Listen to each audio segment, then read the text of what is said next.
Yeah, good day, everyone. My name is Mr. Adeyela Peter.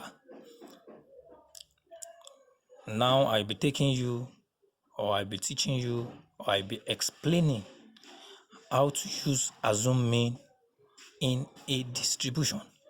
Now, how do we use assume mean in a distribution? The first thing I would like to ask is, what is assumed mean? From the word assumed, it means when you assumed something. You assume something means you imagine something. You get it now? So then I said assumed mean. It means mean that is imagined. So an imagined mean is different from the real mean. Like the last time I taught you how to find the mean. So that one is the arithmetic mean. There's an arithmetic mean, there's an assumed mean. Now we are talking about assumed mean now. How do we use assumed mean in a question? Now, assumed mean has its own formula, which is equals to actual arithmetic mean minus mean deviation. Now, just note this formula. Assumed mean equals to actual arithmetic mean means mean, the original mean, minus mean deviation. Now, this is the formula for mean deviation. So, and A is denoted, assumed mean is denoted by A. Actual arithmetic mean is denoted by bar X. This is the minus, and the mean deviation, which is summation FD divided by summation F. It means if you are asked to find mean deviation of a parameter or of a distribution of grouped data, is summation FD over summation F. But if it is for ungrouped data, you will have your summation D over N. This is for the ungrouped data, and this is for grouped data. Mean deviation for grouped data, this is it, and this is mean deviation for ungrouped data. Let's move quickly. Where A is the assumed mean, D is the deviation from the assumed mean. Now we have deviation from the assumed mean. I will explain. F is the frequency, bar X is the arithmetic mean. Now, if you are asked to find the mean or the assumed mean, please, I would like you to read very well all the statements below so that you can be able to flow with me as I explain. I may not have time to read everything, but then when you go through the video, you can be able to read it as it appears. All right. How do we get our D? D is derived, or D is gotten, or D is got by subtracting the assumed mean from the age in question. Now, what do I mean? Now, let's quickly look at this example. Example 1 says, using an assumed mean of 14 years, calculate the mean age of the following ages of 9 members of the household. Now, who or what are the 9 members of the household? These are the 9 members of the household: 43, 12, 19, 14, 35, 22, 13, 16, and 29. They are the 9 members of the household. If you count them very well, you will see that there are 9. 1, 2, 3, 4, 5, 6, 7, 8, 9. There are 9 in numbers. Now, if you're asked to find the mean, or you're asked to calculate the mean using the assumed mean of a data like this, then you need to set a table or to prepare a table. Now, this is a table. The table consists of age and deviation. Now, the age is listed in a row. As you can see, we have 12, 13, 14, 16, 19, 22, 26, 35, and 43. These are the ages. Now, how do we get the deviation? Like I said earlier, that the deviation is equals to age minus assumed mean. It means you subtract the assumed mean from the age or from the ages. Now, let's move. When we have age 12, how can we get deviation from age 12? It means you subtract the assumed mean, which is 14 years. You subtract it from this 12. 12 minus 14 will give you minus 2.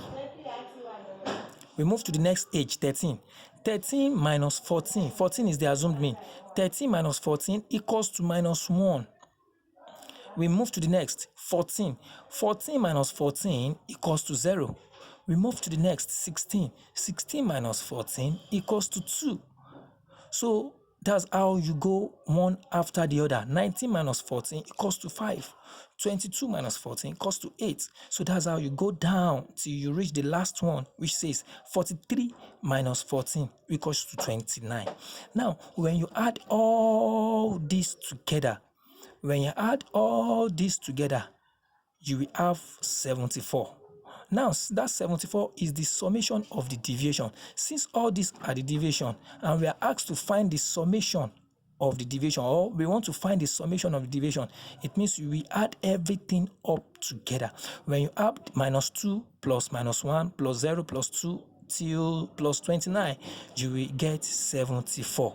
74 is the summation of the deviation. Yeah. And 9 is the numbers or the total numbers. The total numbers are 9. They are 9 in numbers, or the age are 9 in numbers. Now, how do we get mean deviation first? You need to find the mean deviation first. Now, the mean deviation says summation D because it is an ungrouped data. So I told you earlier that we have formula for ungrouped data, and this is the formula for ungrouped data, which is summation D over N. Now, summation D over N, we have our summation D as 74. We have gotten that already as 74. Divided by N is the numbers of, is the frequency, or when you count all the numbers, they are 9 in numbers. So 74 divided by 9 equals to 8.2. So it means you have your mean deviation as 8.2. Now, you now move to the formula which says mean equals to assumed mean plus mean deviation. Mean equals to assumed mean plus mean deviation. All right, please, I want you to compare these two together.